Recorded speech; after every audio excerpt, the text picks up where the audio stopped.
Ready, set, and you're on. Good evening, ladies and gentlemen. Mike, welcome to another episode of my South Jersey Journey. My guest tonight is a former teacher that I had during middle school. He's come to help us out at the Field of Dreams and other events. Ladies and gentlemen, please welcome Bob Broomhead. Good evening, Jacob. How's it going? Good, good. How are you? An interesting year, interesting times. Uh, During a pandemic, this is how I got it all started. I was thinking, what can I do to pass the time per se while we're in a pandemic? I hadn't gone back to work yet. So I said, and someone had suggested to me a few years ago, why don't you start a podcast? At that time, I was still in school. So, I mean, I had time, but I didn't have time like I do now to put guests together, schedule, tape, put a Zoom meeting together back when Zoom wasn't even a. I mean, I'm sure it was a thing, but it's not what it is now. Yeah, absolutely. It's great to be here. You're certainly right about the different times, that's for sure. Um, but yeah, I think I guess things like Zoom and Google Class, Google Meet, and all these other video sharing apps have really taken off and really became necessary to keep us connected. And I think it's great what you're doing. I mean, I can't believe what middle school's already been about 10, almost 10 years ago, right? Yeah, it's funny. I had Mr. White on I think it was the beginning of the month when I first got this started, and he said, "Can you believe it? It's been almost 10 years." And I'm like, "Has it really? Like, where did the time go?" I remember taping Mr. Rogers' last or being a part of Mr. Rogers' last gym show when they brought all the alumni back. But it's just crazy how fast time flies. Yeah, and I'll tell you what, you're still a couple years younger than me. When you get a little bit older, it goes even faster. Years seem like a month. Weeks, seem like only a couple days. But I'll tell you what, going back to this podcast, I think you're perfect for it. You've always had that very personable, outgoing personality. So I think this suits you very well. Thank you. And I mean, I had friends say to me, I was out to dinner a couple years ago, and I had friends say to me, "Look, you've got the right personality. Why don't you start a podcast?" They were throwing ideas out at me. I loved every idea. I took every single idea into consideration. And then I thought, I could do this, but right now's not the time. So I had to wait till I was like now. Like now I'm in the process of trying to go back to work, but I don't know now with cases going skyrocketing and all this stuff. I was hoping to be back to work by March, but that's still my goal. But who knows? Yeah, it's definitely been tricky to navigate the year, that's for sure. We thought we as a society had it somewhat under control over the summer, and then boom, we maybe let our guard down just a little bit and almost back at square one. But at least this time around, hopefully, there's some good news on the horizon. It seems like there's some vaccines out there, so hopefully we can get that out to the medical workers and the people that need it and can return to some kind of normalcy, you know? Yeah, and that's just what I said. I I was talking to Field of Dreams board members this morning. They sent me a thank you for because I've still done work for them through this pandemic. It's not been as frequent as it was, but they're still saying like, "Thank you for your help. It's much appreciated." And I mean, I enjoy it, but there's but we're missing a key part of it, and that's and because you've been there a ton of times. You're missing a key aspect, and that's going out on the field and actually working. Like, I can't do half the stuff. Like, I can't put volunteers together. They haven't even said a word on a season yet. Yeah, I mean, I really do love going over there, and you've done great work over there. Yeah, I guess we're gonna have to tough it out a little bit. Hopefully, by the time your baseball season rolls around, hopefully, opening day it resembles something like it used to be. Um, but I guess time will tell. Yeah, something because I even said I've gotten comfortable wearing a mask now. I said if it came down to it, I know a lot of parents wouldn't go for it, but I would wear a mask if I had to. Yeah, I mean, if it's especially for the young ones, I know you guys have Yeah, we've all got age. all age group. Yeah, but like you said, that human interaction, that quote unquote face to face, even though you're wearing a mask, but being around, being able to be around people, that's really important, and especially for a lot of those kids that you help out over there, that social interaction is really important to them. Yeah, and I've heard it from parents.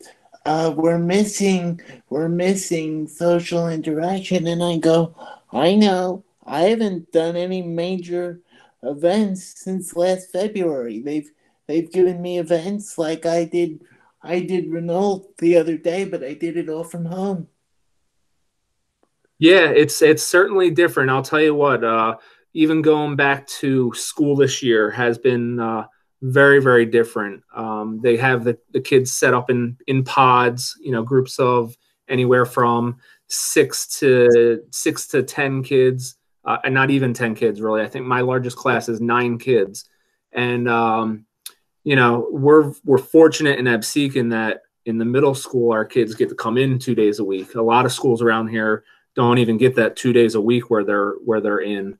And then our little guys down in the elementary school, they actually get to come in for 5 days a week. For the 4 hours a day, I believe it is. And going back to that social interaction, it's different. There's plexiglass um, around the desks. Everyone's wearing a mask, but it's still some social interaction, human to human contact outside of the household unit, and it's I think it's been great for our kids in Absecon to have that experience up until this point, and hopefully, like we said a little bit earlier, that these vaccines come through and we can get them to the people we need to, and see some kind of normal sometime soon. Yeah, I mean, I don't think you'll see complete normalcy for maybe another year, but along with you and everyone else, I think we'll see some sort of normalcy by the summer. It's not going to be perfect, granted, but it'll be something. I hope you're right. I hope you're right. Sooner, God, sooner. sooner rather than later. Absolutely, I It, agree. I agree. it's it's hard, and the education and teaching, that's going to lead into my first question. So I've known you, as we said in the beginning, for 10 years about. Did you get your start in Absecon? Is that where you started? I did not. So I've been teaching for 16 years. My first year, I actually taught in a high school. I took a maternity leave, and I taught ninth and 11th graders, which, to be honest with you, was a little weird in the beginning because here I was fresh out of college. I was 22 years old, and I was teaching kids, 11th graders that were 16, 17 years old. So they were, not too much younger than me. So that was weird for my first experience. But that was only a temporary gig. I knew going into it, it was a maternity leave, and the woman was going to come back after taking her year with her child, and that led me back here. I grew up in Galloway, so I'm familiar with the area. I lived in Galloway for, I guess, about 30 years of my life. A little less than 30 years, but I've been down in this area for about 35 years. I lived in Philly, right outside of Philly, for a few years.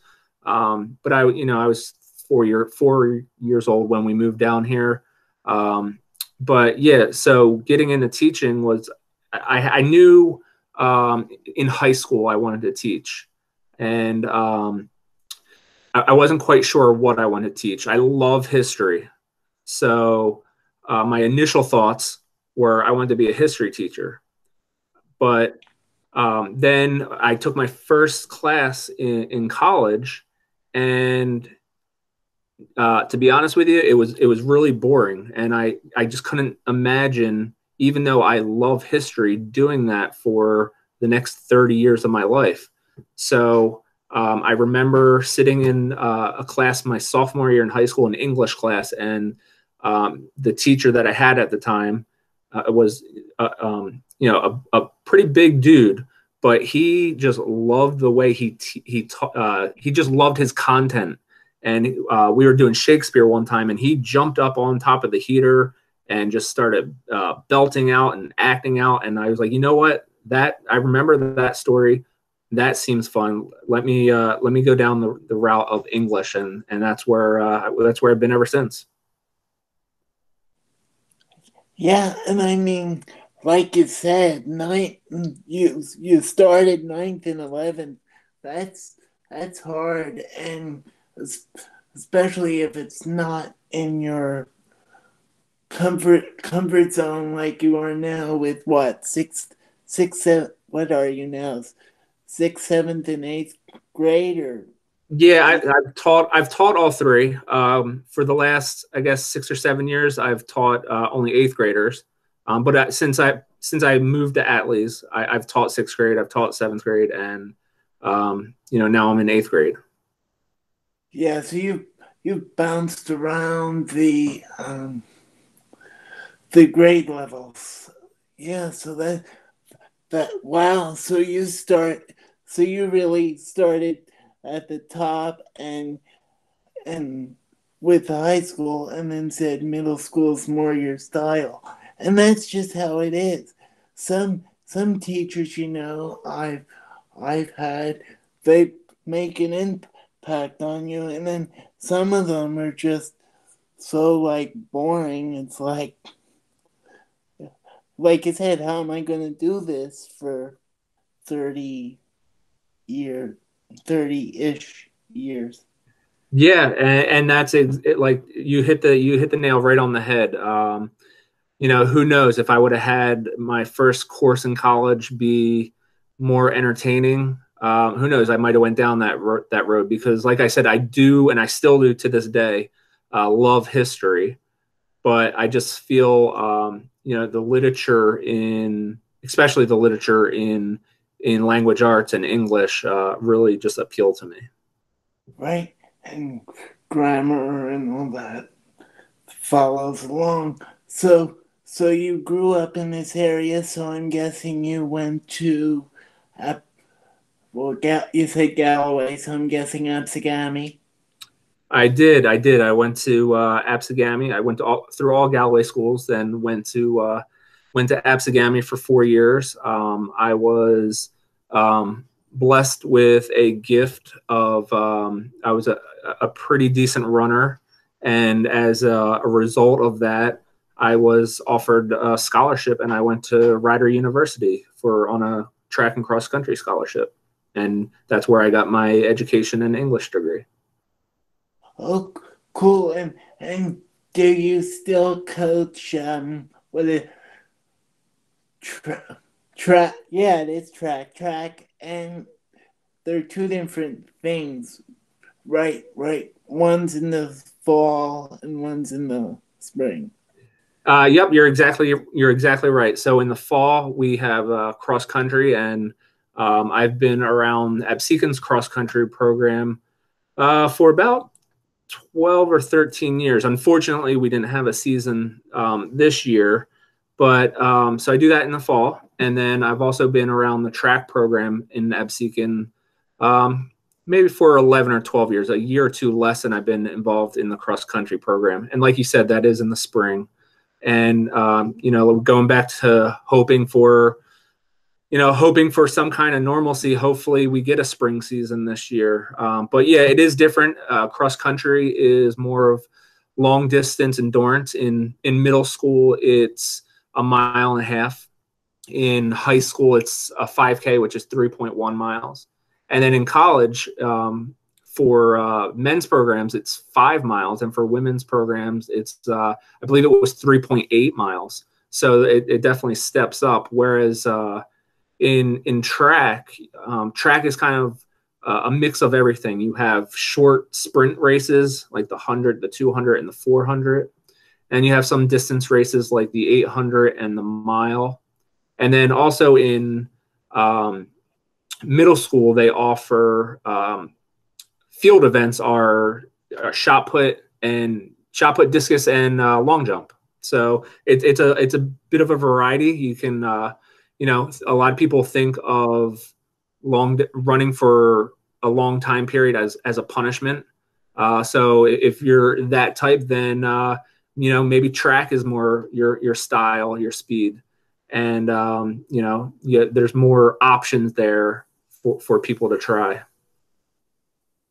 Right, right. It's all in the options, and like you said, it's all like when you get to the higher levels, it's all different. Like if like women's is different from men, and etc. So yeah, and you Quinn goes. Does she go to Marsh? Yes, we do. So we live in Egg Harbor Township now, and Mrs. Broomhead and I made the decision when Quinn was in kindergarten to bring her to Absecon. It's a great education.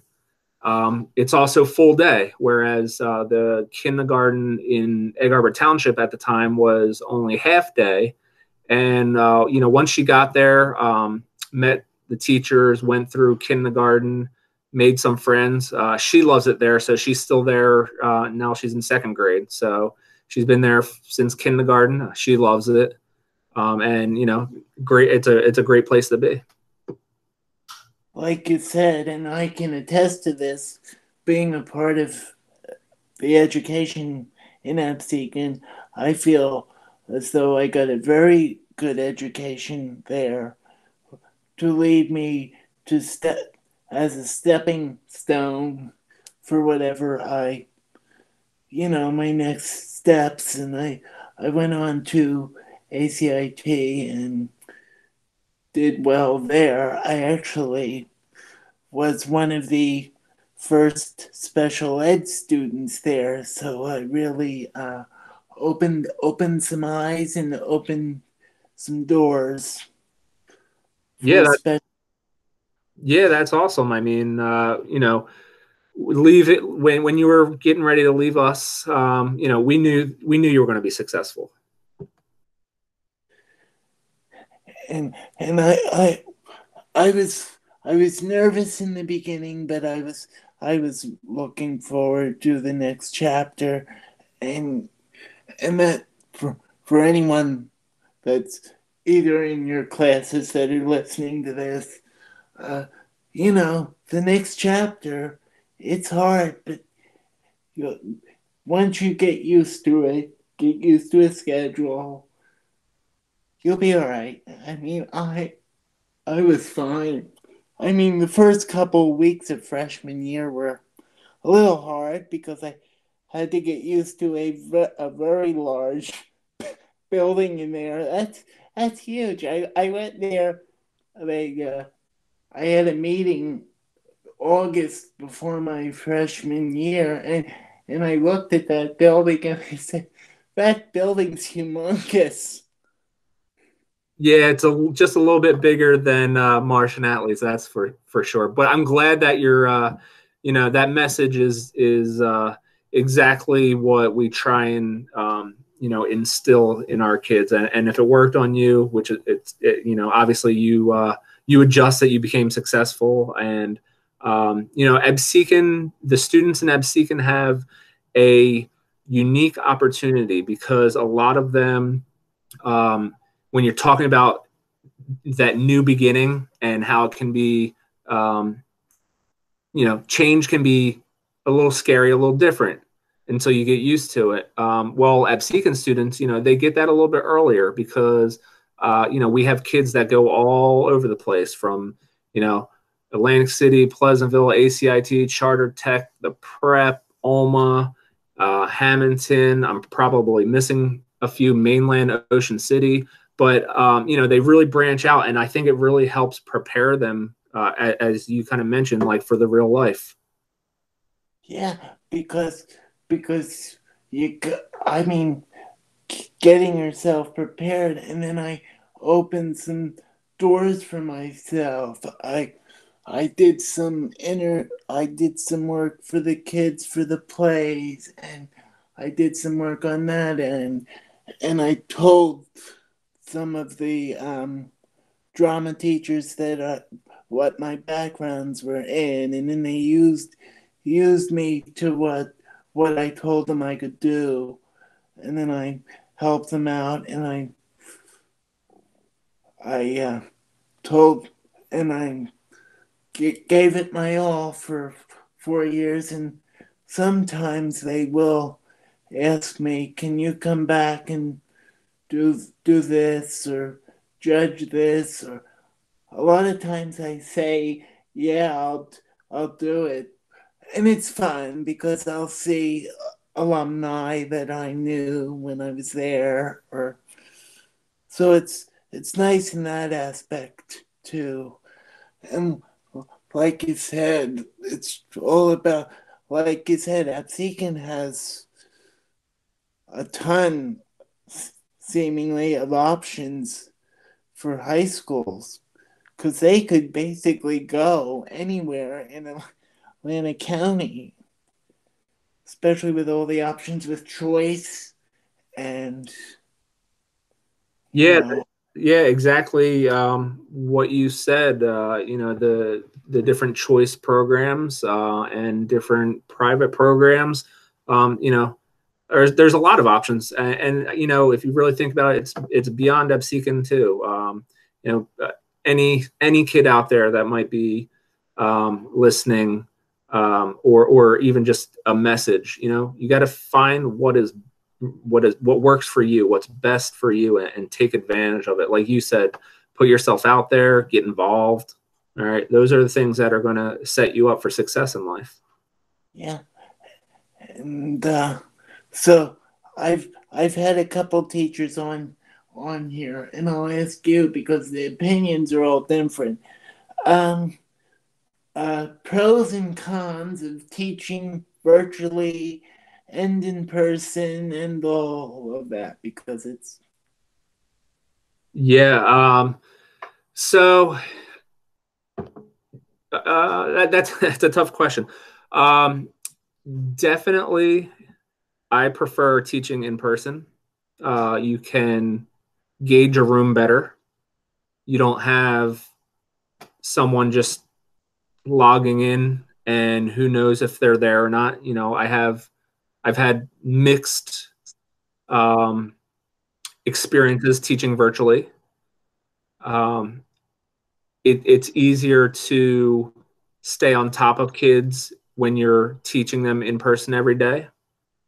It's going back again to our conversation about human interaction in person. I'd rather be sitting somewhere in a studio doing this with you rather than talking over a computer. But these are the times that we live in right now.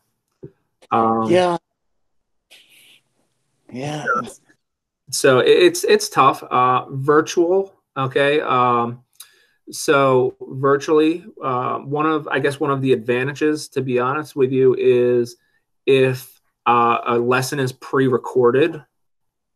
There's so many options out there, things like Nearpod and Screencast-O-Matic and all these different really that we as teachers have been exposed to in the last year because we've been forced to be exposed to. But if you can record something ahead of time, um, you know, everyone comes from a different background. So if you can't get there at 8 o'clock in the morning and 8 o'clock at night works better, well, guess what? You can still get that lesson because it's recorded and posted.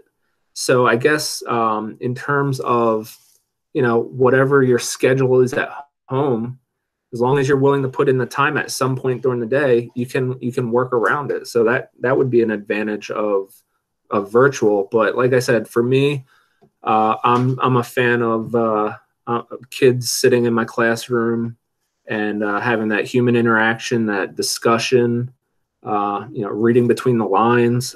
That's what I prefer. And my mom, I've mentioned this too. My mom, she works at special services, and right now, um, they are closed for the remainder of the week because of COVID um, cases, and she said the same thing. It's like, do I know what I'm going to get on any given day? And the answer is no, because you don't know if they'll sign on. You don't know who's there. Yeah, yeah, and the other challenge is really, you think about the older kids first, the high school kids. Well, they are motivated, right? Because they're coming towards the end of their high school career, and are they going to continue in it with their education? Are they going to go to a trade school? Are they going to get a job? So there's a little bit of self motivation there. But as you work your way down, um, it's tough on a middle school kid or an elementary school kid when given the option of, hey, there's an Xbox, or hey, there's Mr. Broomhead's video. It's a no-brainer. The Xbox is more entertaining. Right, right. I mean, the options. It's like option A, option B. What do you want to do? And I myself, I graduated special services in July, well June, but July because of the pandemic, and I couldn't stand virtual learning. I mean, the meetings were nice. You could see people once a week, but it was like teaching yourself. I'm like, this isn't fun. Yeah, yeah, and I hope, especially now going back to the younger ones, I hope that doesn't leave a sour taste in their mouth about the whole idea of the education system. Because think about it, these kindergartners and first graders, they don't know any different. They think that this has been their experience. And hopefully once we work our way through this and we get you know um, more and more bodies back in the classroom for more hours, more days a week, hopefully they realize, hey, the school thing is a lot better than just sitting behind a screen and either watching a video or like as you said, just seeing other people is great, but being around other people is even better.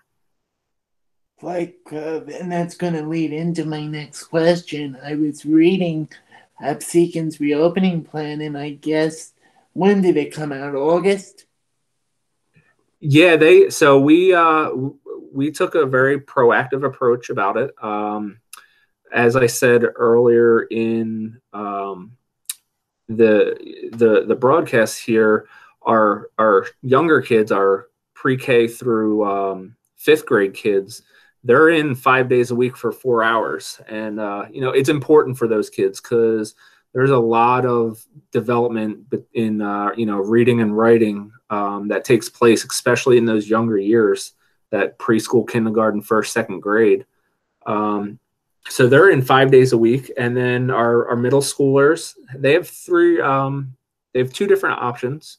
Okay, they could have chosen either to be in like a hybrid schedule, which is they're in 2 days a week consecutively, and then they're home 2 days a week, and then the entire middle school is all virtual on Fridays.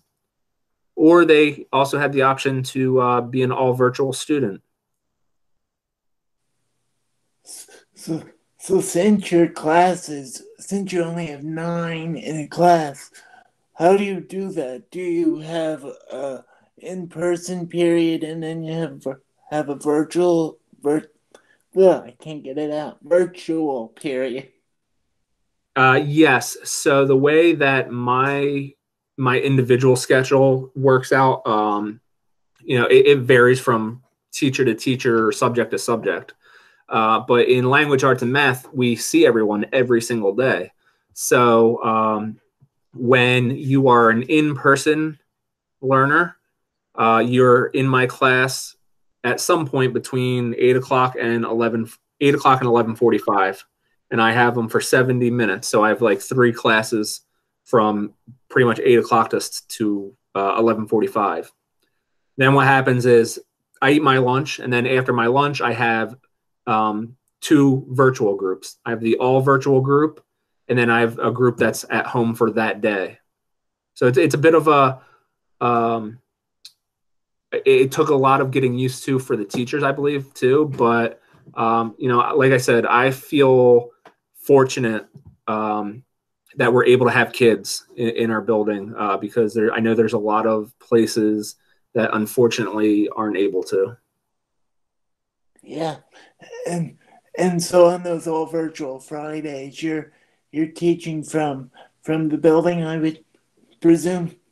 Yes, yeah. So the teachers are in the building, and then it's a similar schedule where the morning we have an 8 o'clock to 9 o'clock class, a 9 to 10, a 10 to 11, and 11 to 12. And then in the afternoon, we have, I guess you would call it office hours. So if anyone needs extra time on a test or extra guidance or extra um, help, that's their opportunity to, if you need to jump on, like we're doing, jump on a Google Meet and walk through a problem, email a problem, any extra assignments that they might either need that they owe or want or need extra practice on. That time in the afternoon is dedicated for that. So like I know Ms. Broomhead's teaching, I found out a couple weeks ago via another teacher that she was teaching kindergarten to eighth grade art. So what? How does that work? Is she? I know it's specials, but is she completely virtual? Because last I had heard they're not getting if you're in person.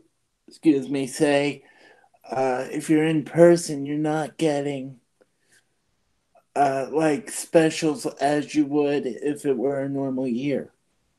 Yeah, so that certainly is different. She is teaching K through 8, and all the specials are virtual.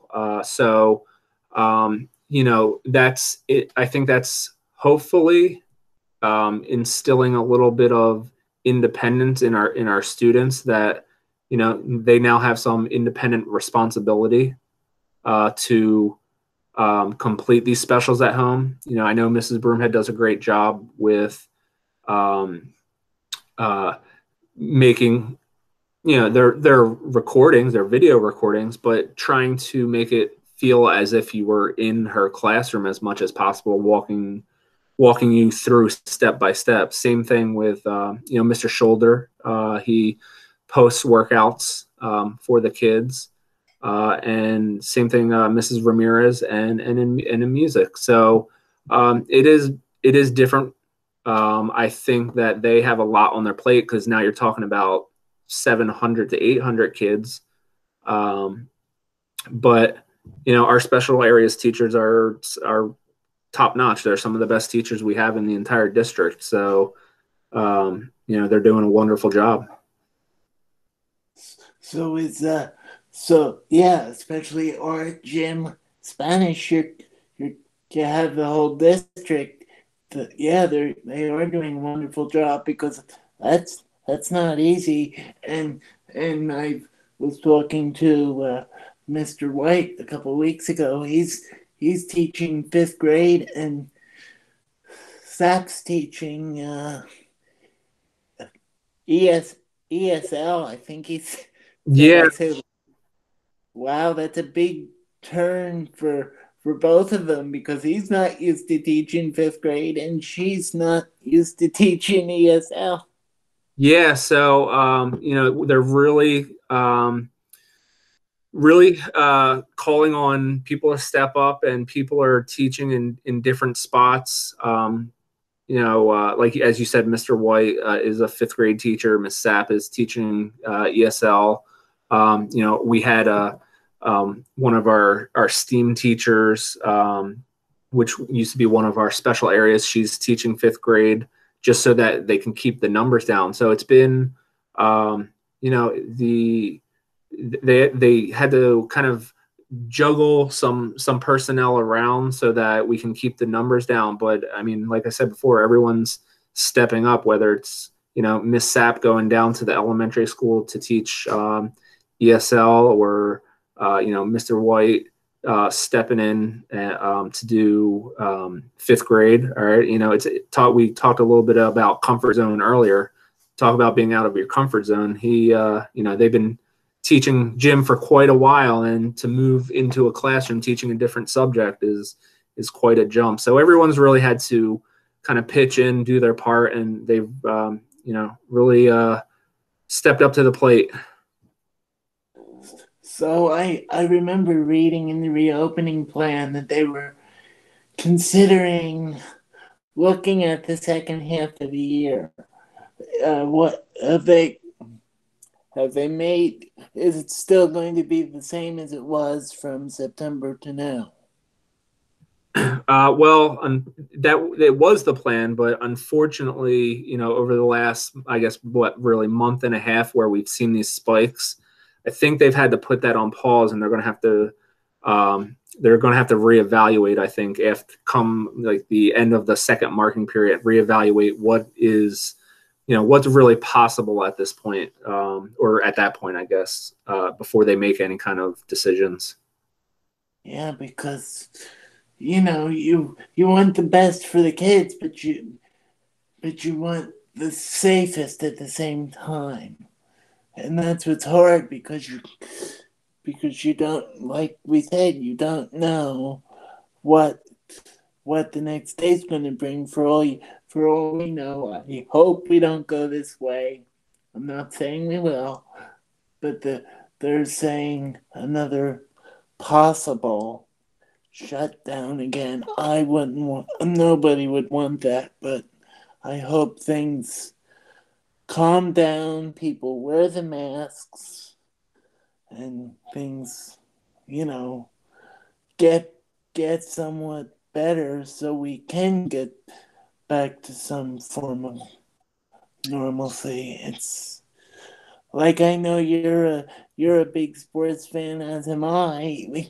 I God, when was what was the last sporting event I went to? This is sad, but I can't even remember. Yeah, I mean yeah, it's been a while. I know. So my daughter is a huge hockey fan. So I think the last event that we went to was probably the Flyers host um,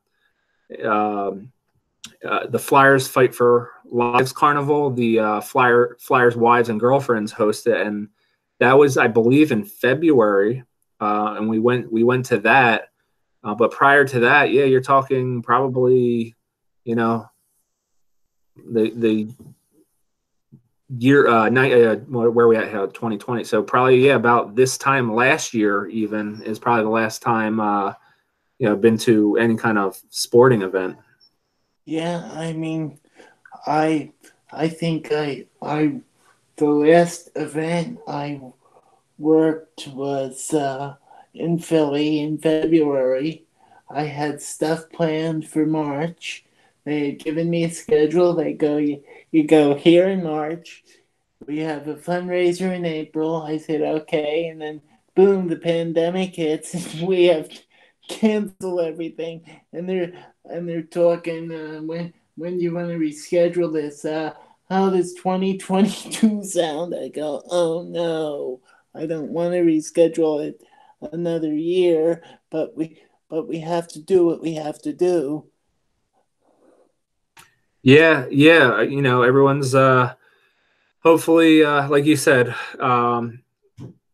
just settles down, wear the mask, keep the distance, keep fingers crossed, whatever it is that you think is lucky, so that these vaccines, they get rolled out and we can, like we said earlier, something that resembles normalcy. Normalcy, yeah. But I even thought, okay, when they do allow sporting events, what's the capacity going to be like? Because they had that for what the Eagles briefly they had, I think, 3 home games, and now nothing.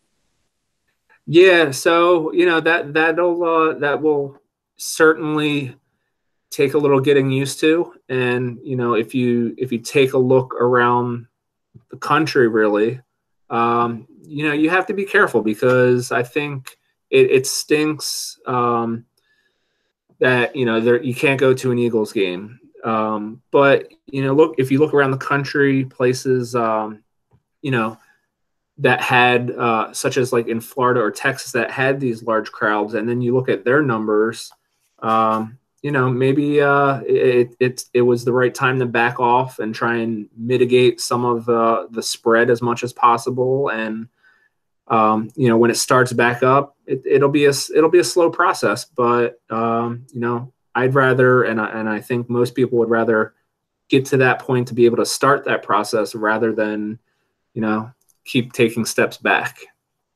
Exactly. I'd rather start the process back than go full throttle, 90 miles an hour. Here we are. We have fans back in the stands just like normal.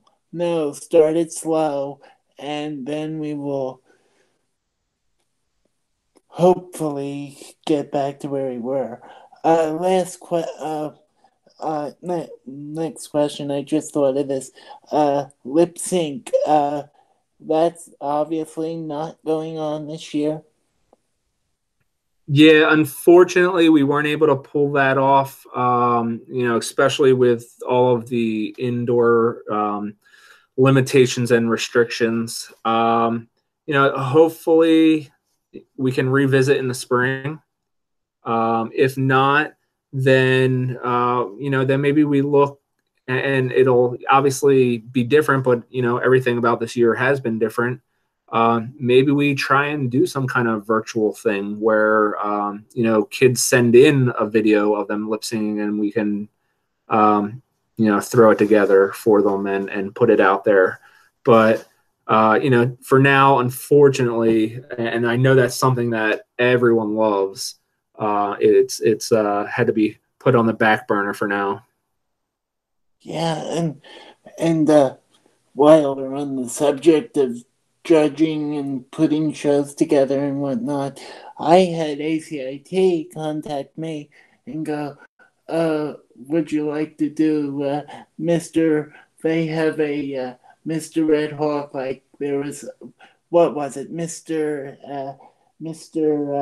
Brave or Mr. Atsugami, I'm sure when you were in class. Yeah, They so they have their type of a thing, and they asked me, "Would you come back to judge if we had something in March?" I said, "I'll whatever you decide to do, I will try and come back." But I mean, I don't even know what they were thinking to have something like that. I mean, could it be like this while they're all on stage and we have to judge from home?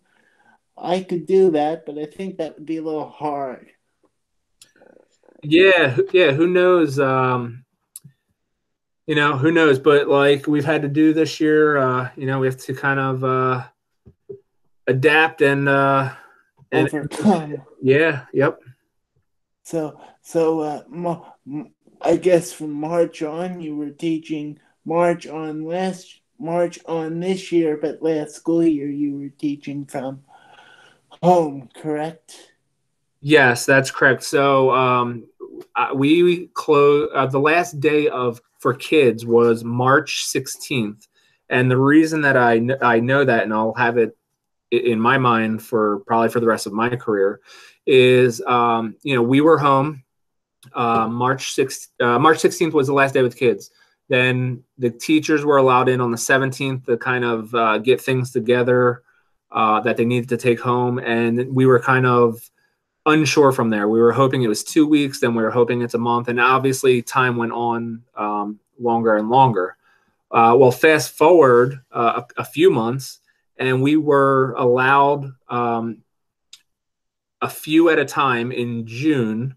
So, a few teachers in the hallway each day were allowed to go in to, kind of break down your room or whatever you want to break down, return any materials or supplies that you had at home that you needed to get out of your house for the summer.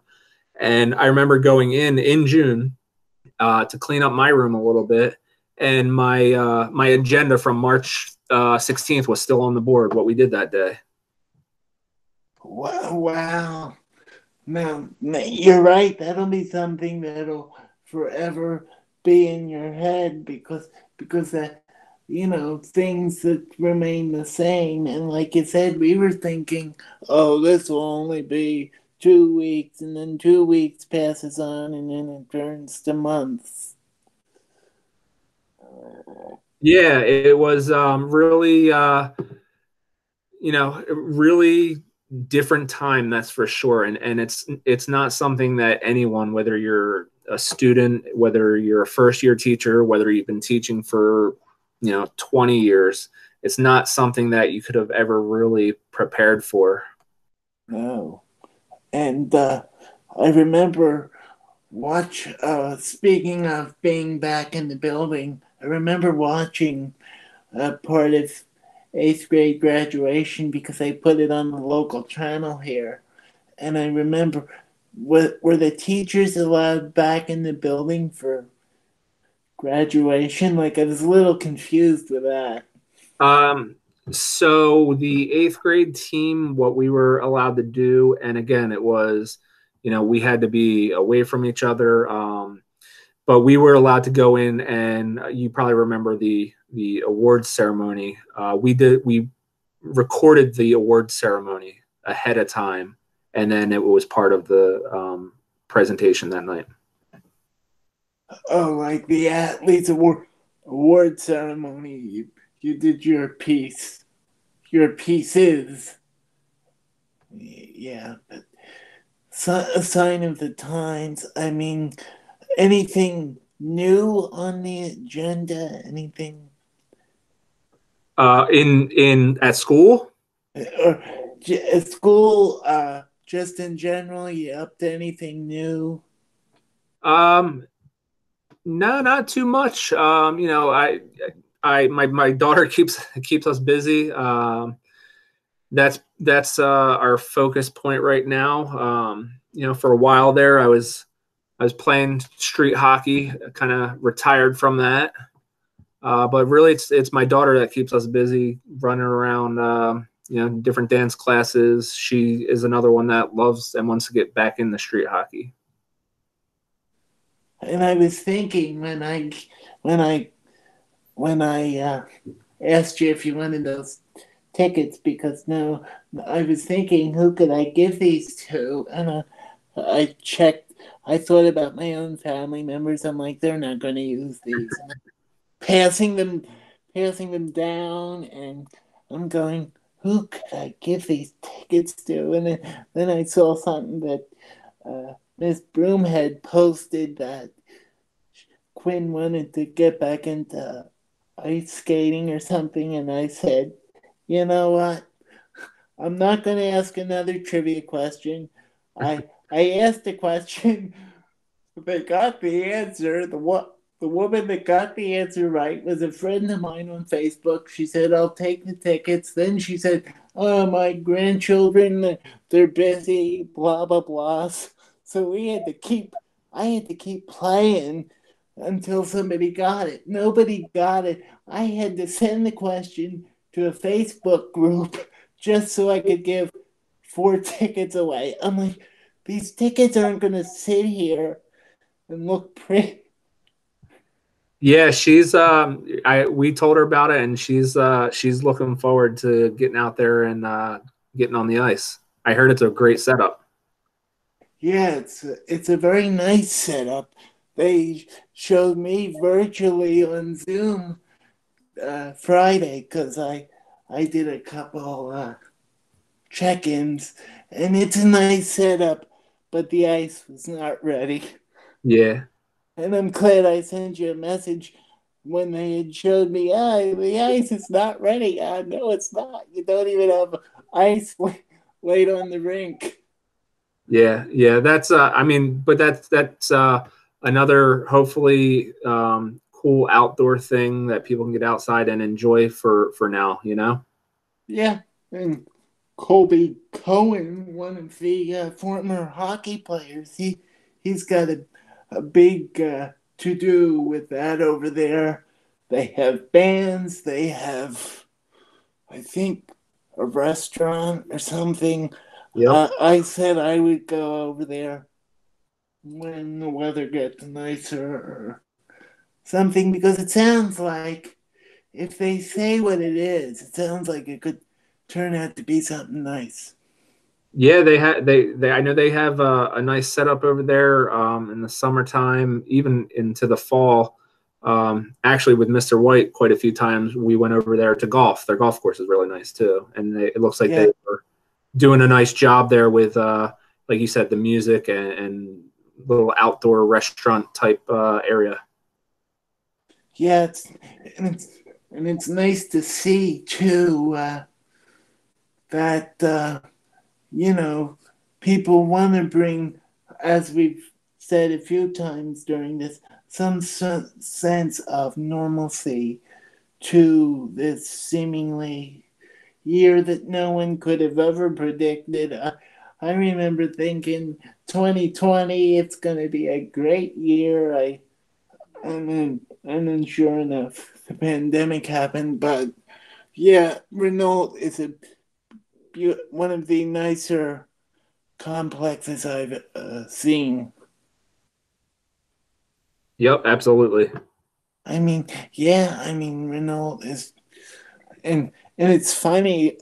I was listening to them give the tickets away on the radio. They kept going, the Renault Winery. I'm going, no, it's Renault Winery. I said if I didn't correct anybody, but I told them if you took the L out, it would make sense. But it's Renault Winery. You're making it sound French. Yep, you got that. Renault Winery. But I mean, I'm not up to much either. I mean, I'm just after the new year, I'm gonna start transitioning back to going back to work because I had jobs lined up. Special services had offered me a job in, I guess, yeah, I was their board office intern for a month from February to March. They had wanted me there till June, and they said, "You you did a nice job for 6 weeks. Can you would you like the job?" They offered me the job in the summer. They said, "Are you ready to come back in September?" They were in hiring freeze. Right. So I said, when you want me to come back, I'll come back. And I had notified the school that I could come back in March if they were desperate, because I heard it's a little crazy in that office. And I sent my resume to Absecon as well if they had any openings. I actually sent my resume to the PALS program, believe it or not. I said, because I don't know if you remember the old Jean Barrett. She was the bookkeeper. She retired, and I said, "Is her?" I had messaged somebody there. I said, is her spot still up?" And they go, "Sorry, it's been taken already, and the Mr. Phillips isn't the director anymore." I said, "Okay." Yeah, yeah, it's they've that program has grown a little bit, and like you said, yeah, Mr. Phillips retired from there too.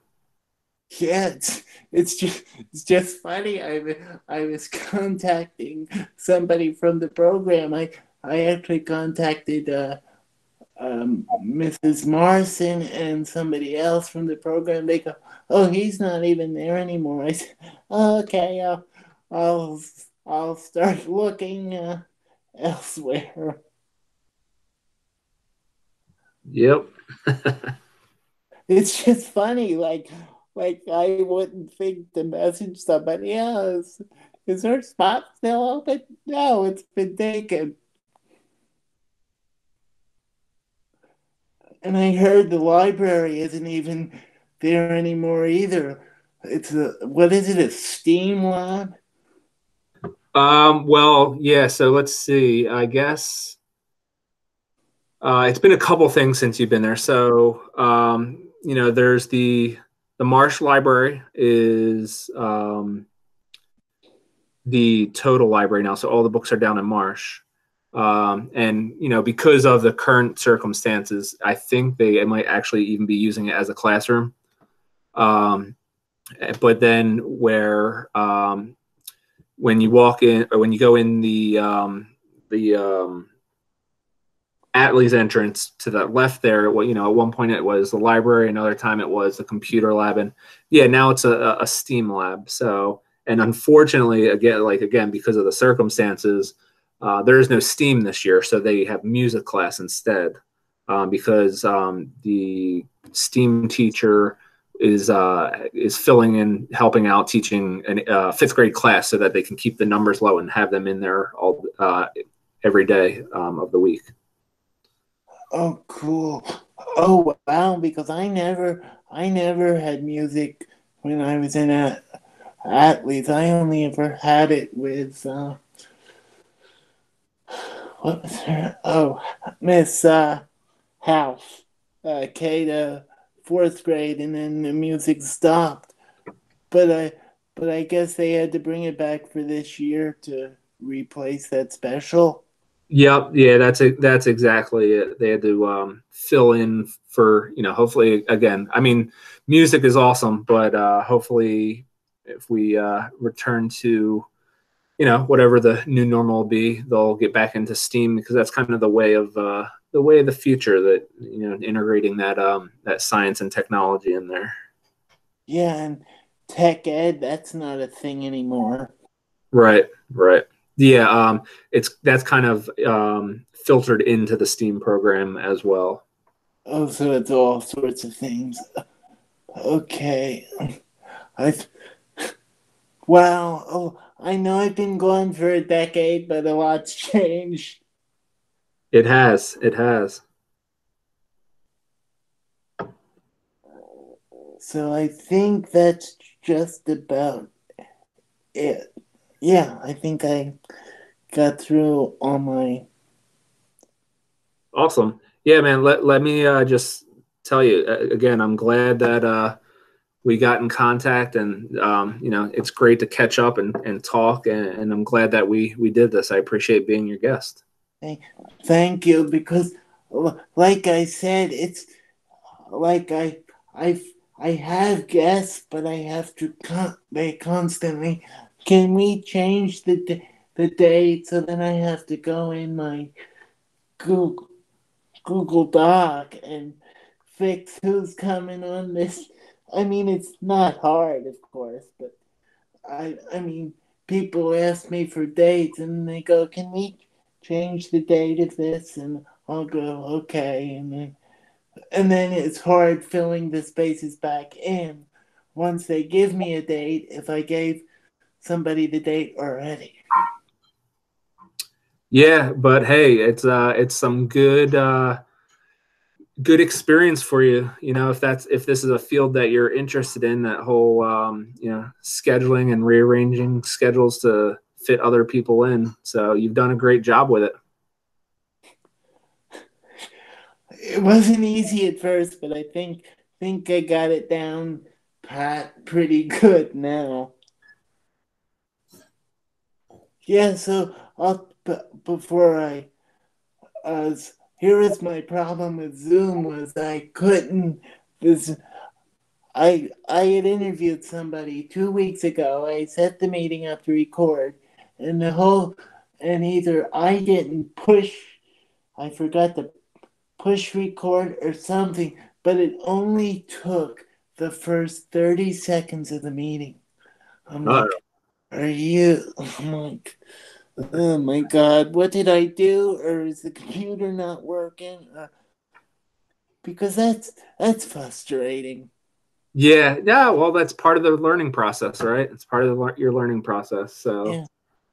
but yeah, so I appreciate it. I'll hopefully hopefully I didn't mess it up this time, right? And we should be No, okay, no, right? you were perfect.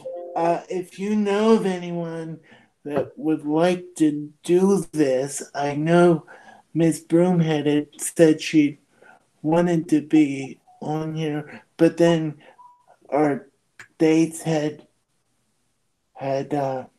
Yeah, she had said something. yeah. I know she's definitely interested. So she'll be in contact with you shortly about setting something up. All right, All right, bud. all right, sounds good. Thank you. All right, I appreciate everything. My pleasure. See you soon.